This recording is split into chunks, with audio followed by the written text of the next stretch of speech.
तो यहाँ पे सब कुछ दिखाई दे रहा है। हम लोग का टॉपिक है बढ़ते और घटते क्रम। कौन क्रम? असेंडिंग ऑर्डर और डिसेंडिंग ऑर्डर। असेंडिंग और बढ़ते क्रम, बोलो, और घटते क्रम। इसका वैल्यू 0 है। कितना है? इसका वैल्यू 100 है। इसका वैल्यू, इसका वैल्यू, इसका वैल्यू और इसका। अब हमको जब बढ़ते क्रम में सजाना होगा तो हमने सबसे छोटा बच्चा इसको सबसे पहले रखा है और इसका वैल्यू क्या है? 0। और इसके पास वैल्यू, इसके पास, इसके पास, मतलब एक सीरीज में बढ़ रहा है ना। सबसे छोटा का 0, इससे बड़ा, इससे बड़ा, उससे बड़ा, उससे बड़ा, उससे बड़ा।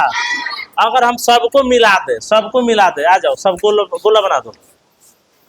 गोला बन गया और सबका वैल्यू बताते हैं। तुमको बताना है सबसे पहले कौन दिखा है।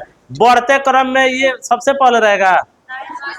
बढ़ते क्रम में सबसे पहले कौन रहेगा? 0। सबसे पहले कौन रहेगा? तो 0 जिसका है वो आकर सबसे पहले खड़ा हो जाओ। 0 से बड़ा तुम लोग के पास किसके पास है? 100 है। चलो 100 आके खड़ा हो जाओ। उसके बाद कौन है? 300 खड़ा हो जाओ। उसके बाद कौन है? 400। उसके बाद कौन है? 1000। उसके बाद कौन है? अपने पेपर दिखाओ तो सब कोई।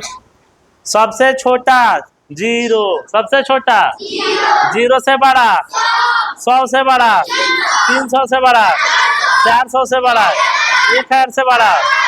ये हमारा हो गया बढ़ते क्रम। अगर हम 0 से शुरू करेंगे तो हमारा हुआ बढ़ते क्रम। बढ़ते क्रम में हमेशा छोटा वैल्यू शुरू किया जाता है। सबसे छोटा, उससे बड़ा, उससे बड़ा, उससे बड़ा, उससे बड़ा और लास्ट में सबसे बड़ा। लेकिन जब हम घटते क्रम की बात करें तो सबसे पहले शुरुआत बड़ा से करेंगे। घटते क्रम में शुरुआत किससे करेंगे? कितना लिखा है? 5000। 5000। कितना लिखा है? 1000। तुम्हारा 400। तुम्हारा 300। 300। 100। तुम्हारा 0। अब हम घटते क्रम में जब लिखेंगे ना तो सबसे बड़ा अंक इसमें कौन है? तो सबसे पहले 5000 लिखेंगे। 5000 के बाद 1000 के बाद 400 के बाद 300 के बाद 100 के बाद। तो जब बड़ा से छोटा के तरफ लिखेंगे तो घटते क्रम और छोटा से बड़ा के तरफ लिखेंगे तो समझ में आया? मजा आया?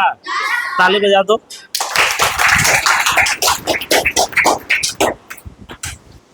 अब अगले